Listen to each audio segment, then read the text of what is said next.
Feature Friday. The freshest.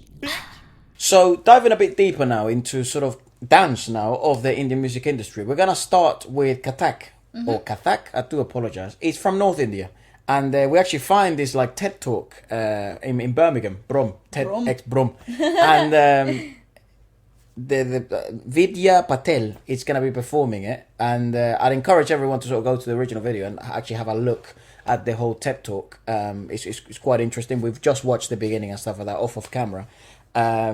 Let's give it a watch, and I don't know if we'll. I mean, obviously this is brand new territory for us, so I do apologize if we can't add the most amount of value. But let's try and break it down and understand it. Something new. Just what the channel's all about, anyways. This is quite exciting, though. She's been a finalist in many competitions and does it professionally.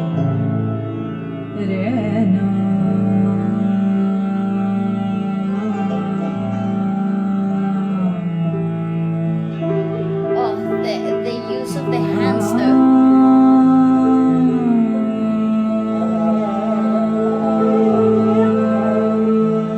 That's beautiful. It's so delicate.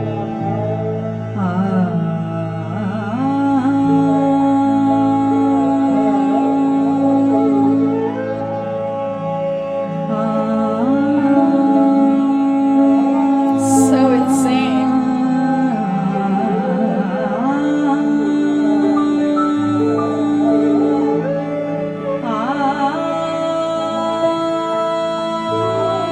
Sounds like the sunrise, doesn't it?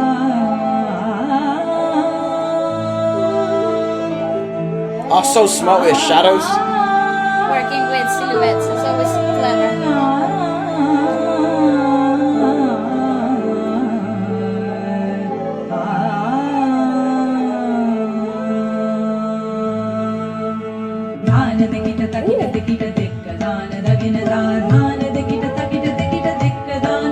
Gosh, what a body frame.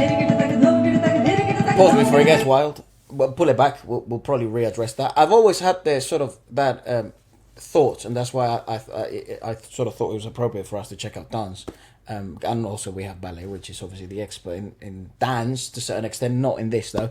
But what I always thought was quite intriguing to me is how would you interpret through movement the idea of rag? Because it's such a complex sort of journey of musical notes. And if you don't know much about rag, because I do know, just like us, we were like a couple of months ago, and it's not like we know much. I do encourage you to watch the podcast of Indian classical music we did a couple of weeks ago. Yeah. Where we did kind of dive in, and obviously the comments are always very, very helpful. It's like a little forum, so I must thank you for that. It's very informative, so thanks for everyone who sort of engaged into that. But that was always one of my questions. How did people interpret movement through melody in such complexity of a musical note journey? And it seems we're kind of getting the answer to that. Yes. It's really beautiful. Her upper body frame. It's really still. It's similar to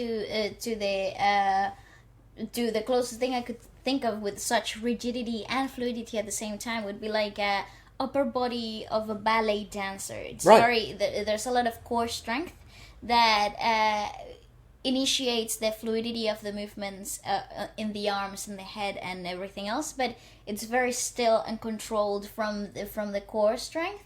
It's quite fascinating to watch. Yeah, frame is mental. That's beautiful.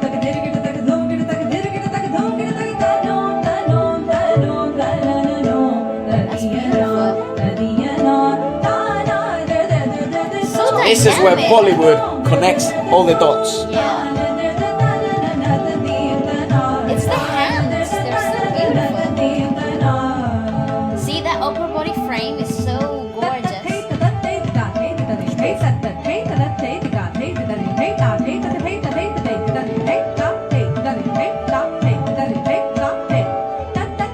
That's insane!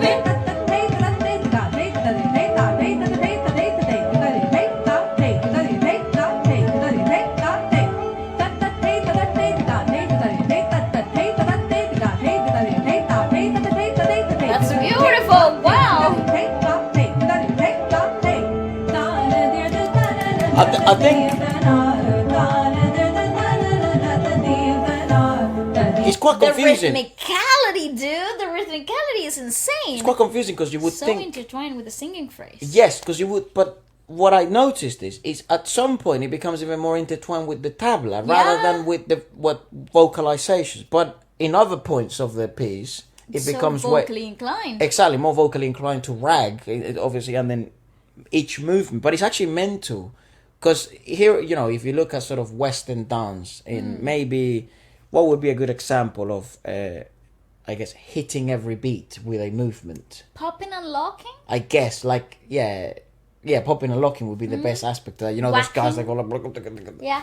You could, because it's so isolated. So that's what I find so fascinating so far. So from an idea of isolated movements into fluidity at the same time. Yeah, because it's so delicate and it's so precise. And beautiful to look at, mate. It is. It's really fascinating. So feminine and the energy is fantastic. And it's so hypnotizing as well. So you get so many elements to the art form itself that even if you didn't know anything about dancing, you would find it absolutely igniting, sort of like inspiration. Is like looking at a moving painting. It's very self-descriptive, and at the same time it's very ethereal, like abstract, which is obviously juxtaposing things. I don't even know if that makes much sense, but I guess you get the feeling of what we're trying to it's really hard to describe. But she's also very light-footed. Again, it's just another representation of how strong that core is, and where everything comes from the core strength. Every movement comes from there. Although I'm really curious to know where they, like, for example, the body weight actually lies. What kind of principles are behind such a dexterity? Because there's such isolated movements in the hand and like the pas de bras part of the dance itself, but then the footwork is like an isolated item itself too. And obviously you add all the spinning and everything else that comes with it. So it's very visually pleasing. Yeah, so far I'm seeing 3 elements that are being used in isolated forms, right? The pas de bras, the core strength itself, like the frame and how it's manipulated. What is the pas de bras, in case someone doesn't know? Anything to do with the arms and this area here from like the chest up, so including the head too. And then there's also the footwork. So there's 3 isolated items that they come together in such a beautiful way. It's so fascinating. It's so satisfying to look at. Yeah, it's hypnotizing. That's what I call it. So like, where is the body weight? It's very flat-footed, so... And we can't hear the jingles. Yeah.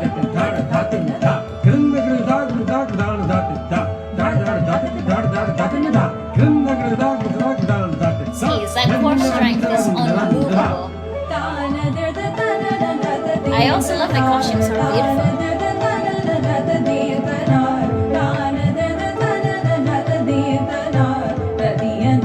So cute.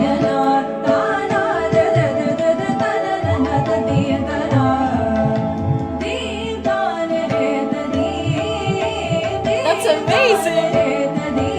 See that? Oh.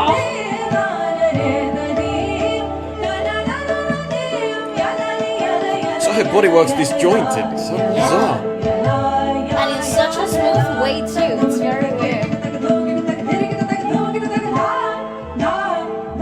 It's like sharp and smooth at the same time. It's so delicate. And she's so charming, like her.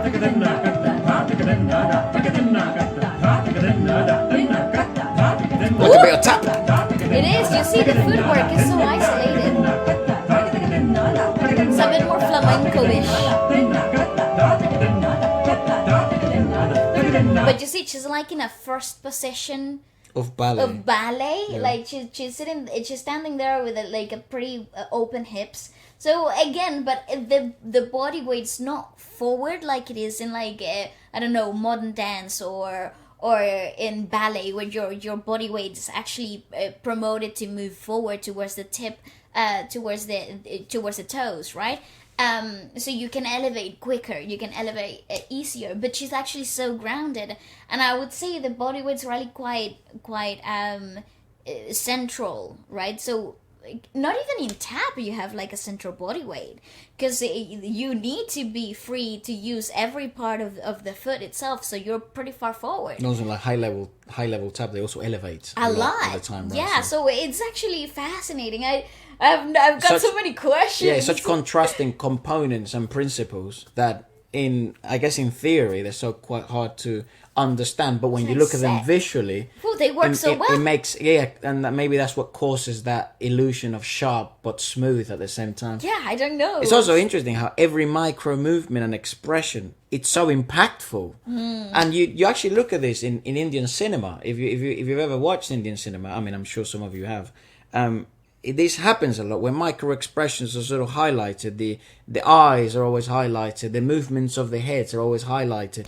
Obviously, in the choreographies are all these big Bollywood productions. Even Tamil or Telugu compositions, and the southern and west or east or northern compositions.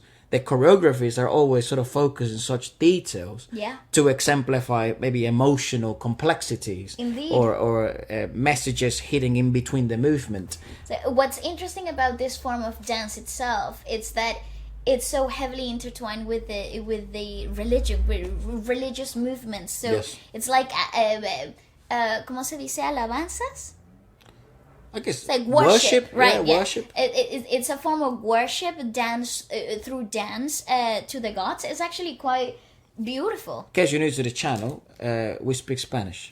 We're from South America. Do apologize. Because I do know a lot of people are tuning in, and we sort of just presume that everyone that's watching has watched something before. So I do apologize. But and that's also my sister. Yeah. Okay.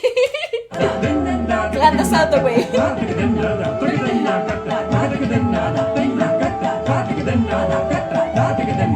She had a mic. Yeah, they should have had floor mics. Look at her hands. Oh, it's beautiful. I mean, what the fuck? That's very basic pirouette technique, though. To you. Her spotting is brilliant. Yeah, it's very, very sharp. Woo! That's so good. Yeah, she's pretty.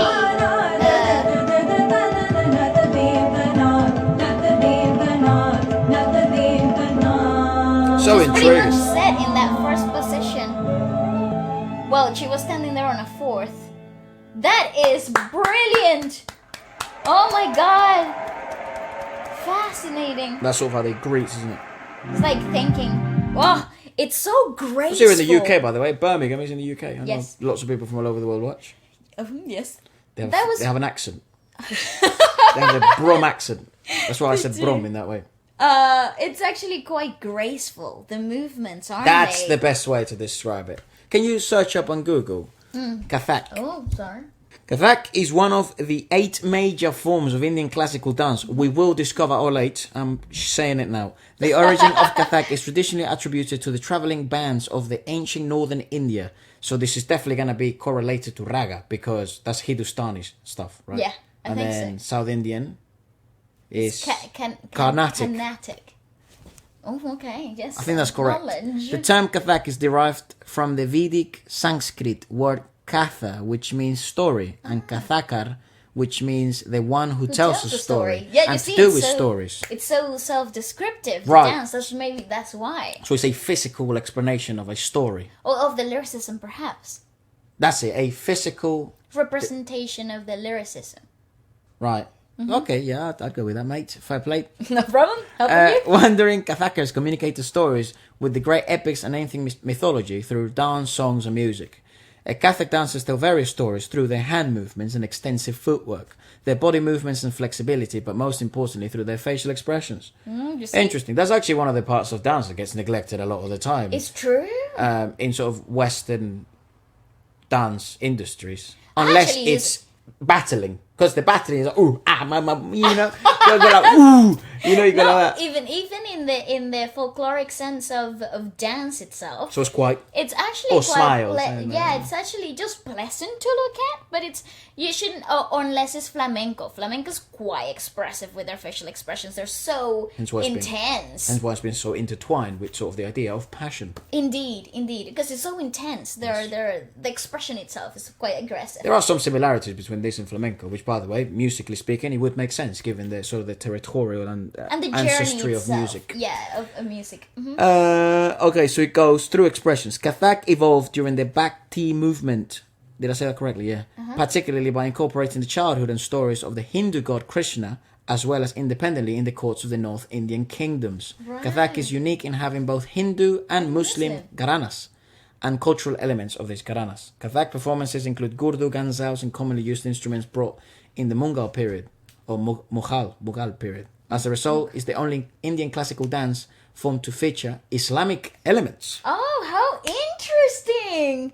Wow, that's also so cool. I loved when we get to discover new things about other art forms that describe music, and they're so intertwined with folkloric elements of music itself. Because up to this point, we had only seen Indian classical music being performed through the singing and the musicians, the instruments, right? We had never seen it physically move, which is quite a fascinating experience. Even though it's been always kind of highlighted or hinted at in these big ass productions of Bollywood and stuff like that. Yes. We've always seen, and those have always been some of the talking points. Especially when it comes to like the period pieces. Yes. We've really Mastani is a great example of that. Yeah, we've noticed the intensity in which the movements and the dancing itself is so highlighted. Padmavaat is another great example of that. Anyway, so I thought this was probably important to read. Yeah. Stylistically, the Kathak dance form emphasizes rhythmic foot movements adorned with small bells. They're called gungrus. Oh. And the movement harmonized with the music. The legs and the torso are generally straight, and the story is told through the developed vocabulary based on the gestures of arms and upper body movement, facial expressions, neck movements, eyes and eyebrow movements, stage movements, bends and turns. The main focus of the dance becomes the eyes and the foot movements. The eyes work as a medium of communication of the story the dancer's trying to communicate with their. Well, that's a fucking sentence and a half. With their footwork, the with the eyebrows, the dancer gives various facial expressions. The difference between the sub-traditions is the relative emphasis between acting versus footwork, with Lucknow styles emphasizing acting and Jaipur styles famed for its spectacular footwork. Right. Wow, I'm blind. I need glasses. Those are actually quite small letters. Don't blame me. Yeah, but there you go. Maybe I hope someone maybe learned something new, and perhaps if you know more, do let us know in the comments. Ever danced any of these styles? Do please comment it down below. And what is it like? I would love to know more about it. Absolutely, that's 1 out of 8.